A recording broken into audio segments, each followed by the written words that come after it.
Et salut les amis, on se retrouve pour quelques vidéos TikTok.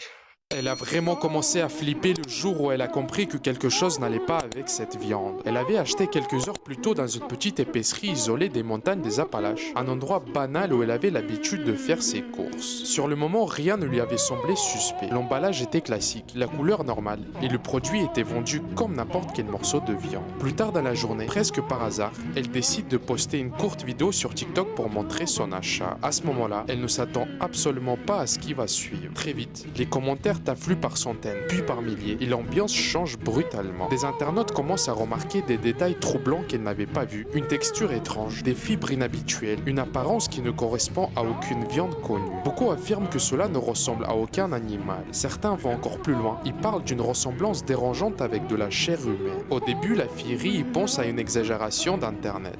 Mais plus elle lit les commentaires, plus un malaise s'installe. Des comparaisons avec des images médicales et des cas réels apparaissent. Là, la panique prend le dessus. Elle ne plaisante plus du tout et commence à se demander sérieusement d'où vient ce qu'elle a acheté. En vrai, ça m'aurait fait coller à sa place, mais de toute façon, j'ai envie de dire, aux Appalaches, il y a tout le temps des trucs hyper chelous qui se passent. Limite, c'est tellement intriguant que ça donne envie d'y aller, mais bon, j'ai pas trop envie de manger de la chair humaine et d'avoir des espèces d'êtres assez chelous juste à côté de ma fenêtre en train de me regarder. Mais des fois, ça donne envie d'y aller quand même. Est-ce qu'on en parle de la lettre qu'ils vont nous envoyer à 29 ans pour qu'on ait des enfants? Dans quel pays ça envoie des lettres pour que ça doro? En fait, j'ai capté, c'est une hallucination collective. Je vous jure, la France, c'est vraiment le pays du divertissement. Dans quel pays on va envoyer des lettres pour qu'on fasse des gosses? En plus, s'il vous plaît, quoi, c'est un CSC. Macron, il a même pas d'enfants. Qu'est-ce que nous, on va aller faire des enfants? Dans la lettre, il y aura quoi? Ça sera écrit, s'il vous plaît, est-ce que vous pouvez doro? En fait, vous vous y prenez mal, hein. Nous, on veut des chèques, on veut pas des lettres. Il y a pas de chèques dans les lettres, on s'en fout. En Big 2026, là, qui veut encore des enfants? Dites-moi qui veut encore des enfants. Dans la France de Macron, qui veut des gosses? Dites-moi, parce qu'en fait, on n'a pas d'argent. Qu'est-ce qu'on va faire des enfants? On n'a pas d'argent. Vous savez, le meilleur moment de ma journée, c'est quand je fais ma skincare sa mère. Alors, s'il vous plaît, commencez à vous brancher vitamine C et surtout les produits de chez Arantia. C'est un banger. La vitamine C, en fait, ça lifte ton visage, ça fait un effet botox. Dites-vous que ça enlève les taches d'hyperpigmentation, ça réduit les rougeurs et ça enlève les rides. Genre, s'il vous plaît, regardez un peu la peau que j'ai. Bon, j'ai encore quelques cicatrices, mais quand même. Bref, commencez à faire des enfants, s'il vous plaît. C'est vrai que ça fait bader quand même. En vrai, ils vont envoyer une lettre en disant, ouais, faites des enfants. Mais après, quand je regarde autour de moi, la plupart des gens, ils ont moins envie de faire des enfants qu'avant. Et comme on l'a dit, on n'a pas d'argent. On va faire comment pour assumer les enfants? Même Macron, il en a pas. Les gars, il s'est passé quelque chose de très flippant. Il y a cette meuf qui filmait une vidéo quand en fait, derrière elle, en arrière-plan, elle a filmé un pédo qui allait agresser une gosse. En fait, je sais pas si vous l'avez vu, mais la meuf, elle a fait un signal d'alerte à la gosse et la gosse a tout de suite compris qu'elle devait jouer la comédie. Et qu'en fait, la meuf qui était là par hasard allait jouer le fait que ce soit sa mère, tout simplement pour la protéger du gros pédo qui est là. Et vous allez voir que le pire, c'est que ça va réellement marcher. Parce qu'à ce moment-là, les deux ne se connaissent pas du tout et en fait, ils font genre l'un et l'autre de se connaître, que elle c'est la mère et elle c'est la fille, juste pour le faire fuir à lui. Au début, malheureusement, il va pas y croire. Donc, comme vous voyez, il va commencer à rester là. Il va commencer vraiment à dire des propos obscènes. Bien compris, je peux pas vous les mettre, je peux pas vous les faire entendre, mais il lui dit vraiment des grosses dingueries. Donc là, il va commencer à se demander s'il est pas en position de force quand même face à une meuf et une fille. Mais la meuf, elle va vraiment bien jouer le rôle. Elle va vraiment protéger la fille et la fille peut lui remercier parce qu'elle y a clairement sauvé la vie. J'imagine vraiment pas ce que ce mec aurait fait à cette fille. En plus, vous voyez qu'il a le visage flouté. Ça veut dire que vraiment, c'est quelqu'un de recherché. Donc, si cette situation vous arrive, vous avez une petite fille, vous voyez que c'est très louche, n'hésitez pas à faire comme cette femme. En vrai, elle a bien agi, la dame. En vrai, il faudrait qu'il y ait plus de gens comme ça. Comme ça pourrait peut-être aider les plus petits. Mais c'est vrai que c'est des gros trous du cul, ceux qui font ça. Enfin, ceux qui s'en prennent aux petits, bien évidemment. Ça, c'est ce qui arrive aux gens qui tentent de gravir le mont Taishan en Chine. Le mont Taishan, c'est la plus célèbre montagne sacrée en Chine, sauf que pour y accéder, il faut être prêt à monter 6600 marches, soit 4 fois la tour Eiffel. En fonction de ton rythme, ça peut prendre entre 5 et 7 heures, c'est pourquoi certains finissent avec les jambes qui tremblent, alors que d'autres ont du mal à reprendre leur souffle. Mais ceux qui tiennent jusqu'au bout sont récompensés par quelque chose de magique, un sanctuaire vieux de 3000 ans, mais aussi et surtout un paysage à couper le souffle. Connu en Chine et dans le monde entier, le mont Taishan est visité par plus de 2 millions de personnes chaque année, et si les 6600 marches te paraissent infranchissables, sache qu'il existe un funiculaire qui permet de te rapprocher du sommet. Alors pour combien tu serais prêt à monter à pied jusqu'en haut? Abonne-toi. C'est vrai que pour ceux qui habitent en haut, ça doit être un peu compliqué d'aller chercher des choses en bas en vrai. Mais ça fait penser au sanctuaire de Po dans Coup de Fou Panda, avec la grande colline à gravir. J'ai vu cette vidéo et comment vous dire que je suis terrifiée. Il y a cette personne qui a posté les caméras de surveillance de devant chez elle. Quand on vous dit fermer la porte à clé, ce n'est pas des lol. Cette personne a expliqué que pendant la nuit, elle entendait des trucs bizarres. Elle ne savait pas qui c'était, mais elle entendait des choses cheloues. Alors elle a décidé de mettre une caméra de surveillance et d'aller regarder ce qui se passait dans la nuit. Que ne fut pas sa surprise quand elle est tombée sur Satan. Excusez-moi, hein, mais moi j'ai regardé la vidéo et pour moi ça c'est un démon. A dépassé même l'humain. Sur la vidéo, on peut très clairement voir qu'une personne est armée d'un couteau, qui se balade comme ça dans sa résidence et qui essaye d'ouvrir toutes les portes. Alors je sais pas pourquoi cette personne veut ouvrir les portes à 3h du sbar, armée d'un couteau, mais je pense que c'est pas pour dormir, ni pour manger tranquillement. Quand on vous dit fermer la porte à clé, ce n'est pas des lol. Quand on vous dit n'ouvrez pas la porte aux inconnus, ce n'est pas des lol. Imaginez seulement 2 secondes, elle aurait laissé la porte ouverte. Puis là, t'es tranquille pépouze en train de dormir chez toi et tu te retrouves face à un psychopathe. Y'a qu'à regarder sa tête et la façon de marcher, hein, s'il vous plaît. Il est là pour une mission, je ne sais pas laquelle, mais il est là pour faire des bêtises. Oh, le mec, on dirait qu'il était chétanisé sur la vidéo. Et de toute façon, moi, je sais que je ferme toujours à clé. Par sécurité, je ferme toujours à clé. C'est terrifiant, il nous prédit ce qu'il va se passer en 2026 pour l'humanité et pour les années futures. Il est évident que ça se terminera un jour par un gouvernement mondial équilibré, démocratique, qui mettra en place des règles, qui dominera le système financier, ne sera pas dominé par lui. Tout ça aura lieu. Les plus jeunes dans cette salle le verront. Comme il y a une monnaie européenne, il y aura une monnaie mondiale, il y aura un revenu minimal mondial. Tout ça existera. À mon sens, l'humanité va se diviser en 3 catégories. Cet homme, c'est Jacques Attali, c'est une personne très puissante en France. Il n'est pas si connu que ça par les personnes vraiment de la population française, mais c'est quand même une personne qui est connue par les personnes de l'élite, c'est-à-dire les personnes du gouvernement, etc. Ils savent très bien de quel bois ils se chauffent et ils savent très bien que ce Jacques Attali connaît des choses que nous, population, la population française et la société, on n'est pas censé savoir. Donc vous voyez très bien ce qui est dit, Alors voilà, qui vont au-dessus d'une pensée normale d'une personne comme moi et vous. Donc franchement c'est incroyable. Bah après, quand on regarde, ils sont déjà en train de commencer à instaurer des choses comme ça. Donc, ça me surprendrait pas qu'il ait en partie raison. Puis, de toute façon, je suis sûr que ça fait partie de leur plan. Après, je suis pas sûr que c'est pour les bonnes raisons non plus, hein. Attention à ça, un homme tient un énorme aimant et annonce qu'il va faire quelque chose d'important. Sans hésiter, il jette l'aimant directement dans la mer. En quelques secondes, sous l'effet d'une forte attraction, l'aimant s'accroche à quelque chose au fond. L'homme réagit immédiatement et demande à sa copine de l'aider à tirer la corde. C'est un chasseur de trésors. Des amis lui avaient dit que, dans cette zone, des objets de valeur apparaissaient souvent. Alors il a décidé de tenter sa chance. Mais il ne s'attendait pas du tout à vivre une expérience pareille, comme s'il avait attrapé un poisson géant. L'eau était trop profonde pour voir ce qui était accroché. Il ne pouvait tirer que petit à petit, sans oser forcer trop fort. Malgré ça, avec son expérience et la tension de la foule autour, il était sûr d'une chose. Il avait trouvé un gros objet. À mesure que la corde se tendait, l'eau claire devenait trouble. Et pendant un moment, on ne voyait plus rien. Après un énorme effort, l'objet a commencé à émerger. Ça ressemblait à un cylindre en métal. En le touchant, il a tout de suite compris qu'il était extrêmement lourd. Il l'a rincé à l'eau de mer et, avec ses 2 mains, a essayé de le soulever. Sa copine a plaisanté en disant que ça ressemblait à un extincteur, mais lui n'était pas d'accord. Vu le poids, il était convaincu qu'il y avait quelque chose à l'intérieur. Avec beaucoup d'efforts, il a ramené le cylindre sur la plage et a commencé à l'examiner. Même s'il ne comprenait pas vraiment ce que c'était, il ne voulait pas perdre la face devant sa copine. Il a d'abord retiré l'aimant avec un marteau pour détourner l'attention, puis a tapé sur le cylindre pour vérifier sa solidité. Il était extrêmement résistant, et ça n'a fait que renforcer ses soupçons. Ce qu'il y avait dedans devait être précieux. En regardant de plus près, il a remarqué que le dessus avait un pas de vis en spirale. Ça devait être la clé pour l'ouvrir. Même si l'objet était resté longtemps sous l'eau et que ce n'était pas facile, abandonner n'était pas une option. Tout le monde regardait. Finalement, en utilisant toute sa force, il a réussi à ouvrir le couvercle. Il allait mettre la main à l'intérieur, mais sa compagne lui a demandé de montrer le contenu d'abord. À cet instant, des étincelles, un éclat doré ont ébloui tout le monde. Sa copine a sorti un lingot d'or massif de l'intérieur et le lui a donné. L'émotion du moment était indescriptible. Le destin de ce chasseur de trésors était tout simplement enviable. Oui, quand même, en vrai, il y en a combien qui auraient aimé être à sa place? Et comme quoi, la pêche à l'aimant, des fois, ça peut payer, parce que là, elle a quand même trouvé des gros lingots d'or, donc ça doit bien valoir son prix quand même, hein. La franc-maçonnerie est aux avant-postes de la bataille qui importe si nous voulons façonner le siècle pour le bien de l'humanité. Un signe est sans doute le fait que la franc-maçonnerie a toujours été la cible des complotistes, des obscurantistes. C'est étonnant, on a un discours de Macron devant la grande loge maçonnique de France et il est très clairement en train de défendre cette organisation. Alors pourquoi je vous dis que c'est étonnant? Parce que le terme franc-maçonnerie désigne un ensemble d'espaces de sociabilité sélectifs qui recrutent leurs membres par cooptation et pratiquent des rites initiatiques se référant à un secret maçonnique et à l'art de bâtir. On parle quand même de rites, c'est-à-dire des rituels effectués par ces personnes. Et Macron défend des personnes qui font des rituels qui ont pour but de faire réussir des gens. Donc on parle pas d'un pacte là. N'hésitez pas à me dire ce que vous en pensez. Certains pensent que Macron serait passé par là pour être aussi haut dans la République et aussi haut dans le gouvernement. Une chose est sûre, c'est que c'est terrifiant quand même, ce genre de choses. Après, je sais qu'il y a aussi pas mal de francs-maçons en Amérique, ça a été construit sur la franc-maçonnerie.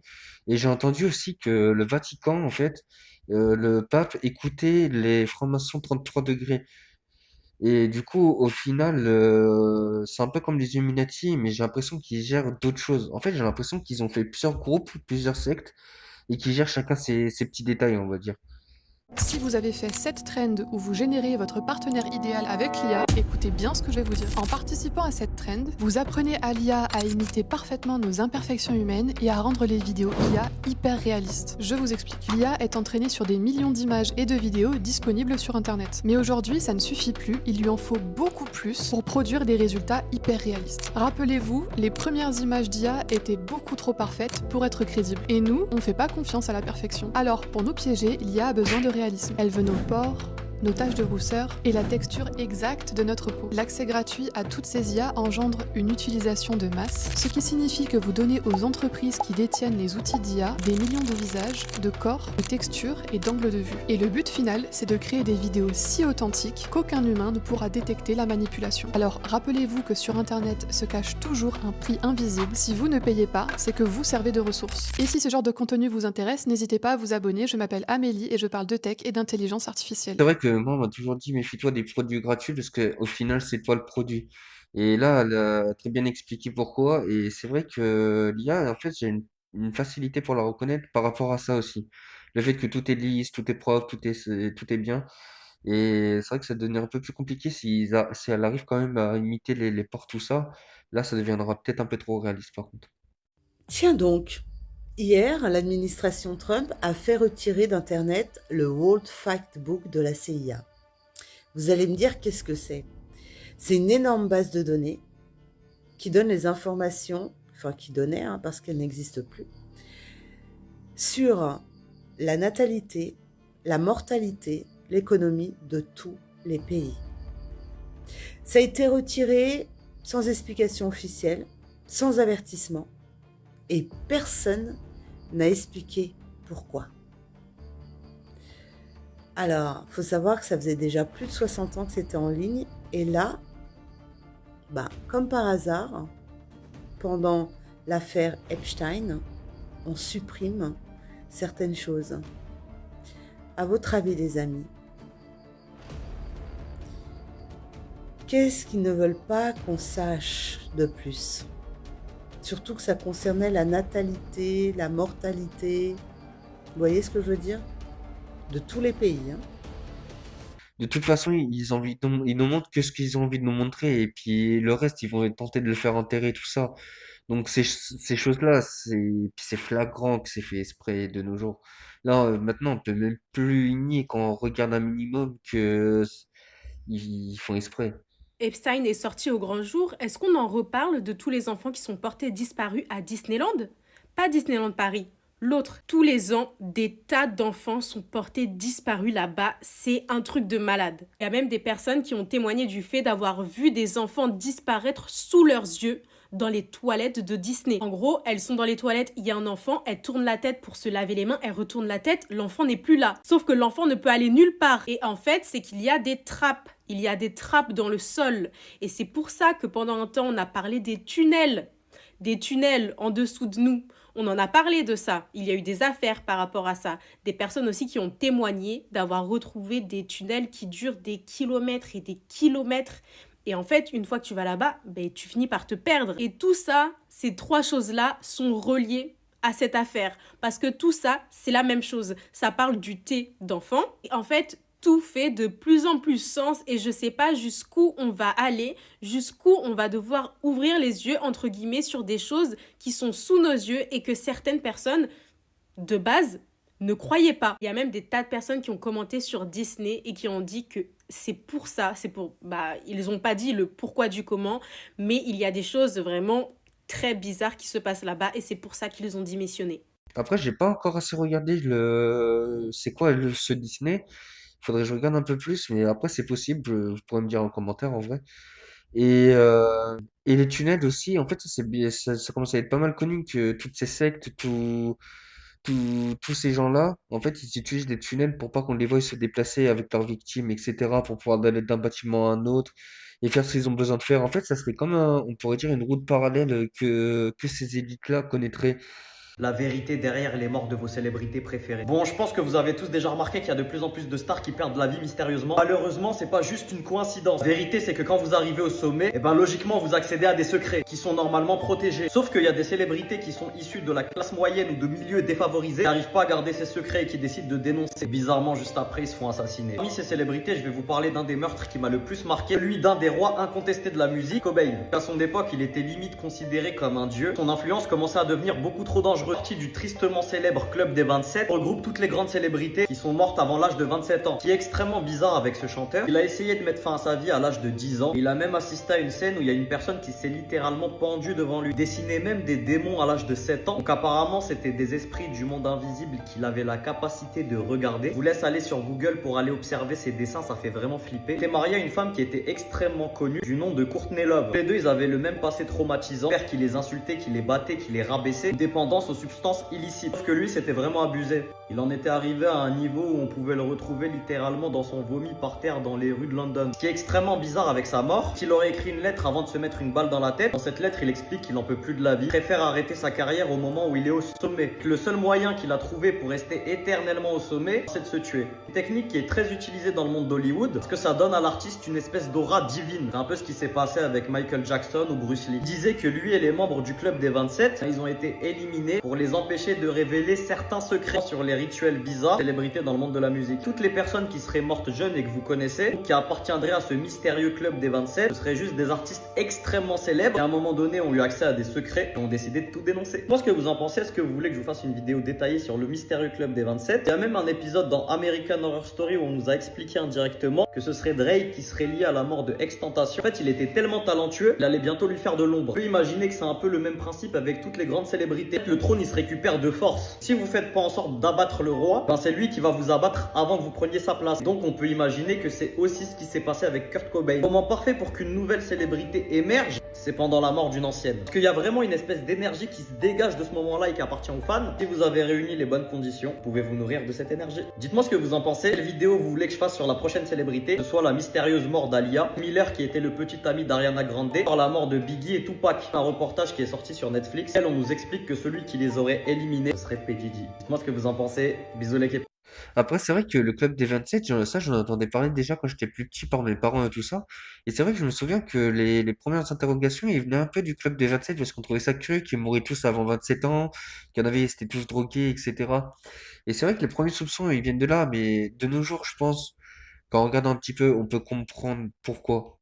La femme que vous voyez juste ici s'appelle Hind Al-Owais et elle est impliquée dans l'un des plus grands scandales de l'histoire. Pour vous mettre dans le contexte, il s'agit d'une diplomate émirati qui dirige actuellement le comité permanent des Émirats Arabes Unis pour les droits de l'homme. On nous la vend comme une féministe engagée, mais on apprend aujourd'hui que son nom est mentionné 469 fois dans les dossiers Epstein. Et vous allez voir que les raisons pour lesquelles elle apparaît sont incroyablement sordides. Dans un premier temps, on apprend qu'elle est associée avec Jeffrey, que son but est de recruter des jeunes filles pour lui. En 2012, elle va envoyer un mail à Jeffrey pour lui dire préparer une fille c'est assez galère, alors 2 c'est un véritable défi. Mais là on va rentrer dans les trucs vraiment glauques, nous sommes toujours en 2012 et elle va organiser une rencontre entre Jeffrey et sa petite sœur. Sa petite sœur en 2012 est âgée de 13 ans et elle va envoyer un mail à Jeffrey précisant « J'ai trop hâte de te présenter ma petite sœur, tu verras, elle est bien plus belle que moi ». Et Jeffrey tout content lui précisera qu'il est disponible quand elles veulent. Et 3 ans après en 2015, elle représentera les Émirats Arabes Unis à l'ONU. Et aujourd'hui, en 2026, elle est directrice du comité permanent des Émirats Arabes Unis pour les droits de l'homme. Comment elle peut se dire féministe alors qu'elle offre sa petite sœur à ce mec-là? En vrai, ces gens-là, je sais même pas ce qu'ils foutent au gouvernement, dans l'ONU et toutes ces choses-là. Ils ont rien à foutre là, en fait. Il faudrait faire un grand nettoyage. Mais bon, la vidéo elle est finie. Je vous dis une bonne soirée, et une bonne journée, et une bonne soirée.